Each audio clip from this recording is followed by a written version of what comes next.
Everyone, welcome to today's session जहां पे हम झटपट ज्ञान यानी कि एक कॉन्सेप्ट को समझने वाले हैं 5 मिनट में। तो आज का जो टॉपिक है वो है फोटो इलेक्ट्रिक इफेक्ट कि फोटो इलेक्ट्रिक इफेक्ट एग्जैक्टली होता क्या है। सो बेसिकली एक ऐसा प्रोसेस है जिसमें जब EMR जो कि इलेक्ट्रोमैग्नेटिक रेडिएशन है with high threshold frequency hit करता है मेटल के सरफेस को, तो मेटल्स बाहर आते हैं और ये जो मेटल्स बाहर आते हैं इन्हें हम कहते हैं फोटो इलेक्ट्रॉन्स। ना फोटो इलेक्ट्रिक इफेक्ट के 3 केसेस में डिस्कस करने वाली हूं। पहला केस यहाँ पे है, अगर आपने फ्रीक्वेंसी दी less than threshold frequency.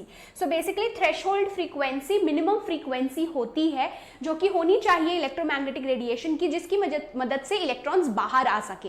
Now यहाँ पे अगर देखो जो आपने फ्रीक्वेंसी दी है EMR की वो कम है as with the threshold frequency, तो यहाँ पे फोटो इलेक्ट्रिक इफेक्ट पॉसिबल नहीं है, इजेक्शन ऑफ इलेक्ट्रॉन्स यहाँ पे नहीं होगा। ठीक है।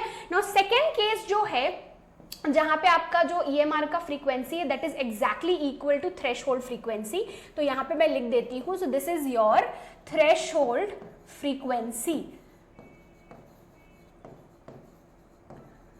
ओके तो यहाँ पे photoelectric effect is possible. Third जो कि बहुत ज्यादा इंपॉर्टेंट केस है जहां पे इलेक्ट्रोमैग्नेटिक रेडिएशन जो आपने दी है, ये जो EMR इस मेटल के सरफेस पे गिर रही है उसकी फ्रीक्वेंसी बहुत ज्यादा है as compare to the threshold frequency. तो इस केस में भी ऑब्वियसली अगर आप खुद सोचो फोटो इलेक्ट्रिक इफेक्ट पॉसिबल होगा, इलेक्ट्रॉन्स बाहर आएंगे। नाउ ये जो इलेक्ट्रॉन्स जो है मेटल सरफेस के बाहर आते हैं इन्हें हम कहते हैं फोटो इलेक्ट्रॉन्स, इनको कहा जाता है फोटो इलेक्ट्रॉन्स। नाउ जो थर्ड वाला आपका केस है उसमें जो आपके जो EMR जो है इलेक्ट्रोमैग्नेटिक रेडिएशन सरफेस पे गिर रहा है, मेटल्स जो इलेक्ट्रॉन्स जो है वो यहाँ पर से सरफेस पे आ गए। ऑल्सो आपने एक्स्ट्रा फ्रीक्वेंसी दी है, मतलब कि ये इलेक्ट्रॉन्स नाउ अब मोशन में भी आ सकते हैं। अब ये पार्टिकल्स मोशन में हैं, मतलब कि इनमें भी कुछ एनर्जी होगी और the energy which is actually there in a particle due to its motion, उसे ही हम कहते हैं काइनेटिक एनर्जी। ठीक है। तो यहाँ पे टोटल एनर्जी आप कैसे कैलकुलेट कर सकते हो, hν equals to hν nought plus, अब यहाँ पे मोशन में भी है पार्टिकल्स तो वहां पे क्या आ जाएगा, kinetic energy which is equal to half mv²। ठीक है। अब इस इक्वेशन को और सिंप्लीफाई करके मैं ऐसे लिख सकती हूँ hν equals to hν nought plus kinetic energy of ejected electron. तो ये इक्वेशन से मैं kinetic energy of ejected electron calculate कर सकती हूँ, that is equal to hν minus hν not.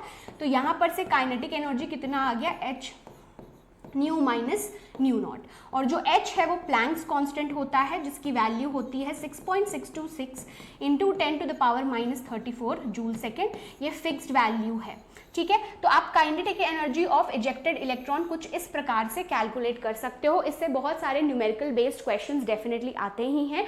बहुत ही इंपॉर्टेंट टॉपिक है photo electric effect. Okay, I hope आज का ये शॉर्ट सेशन आपको काफी ज्यादा यूजफुल लगा। मुझे कॉमेंट सेक्शन में और जरूर बताना कि फर्स्ट 5 चैप्टर्स जो आपके मिड टर्म के लिए आ रहे हैं उनमें से और कौन कौन से टॉपिक्स हैं जिनका आप शॉर्ट वीडियोस ऐसे चाहते हो।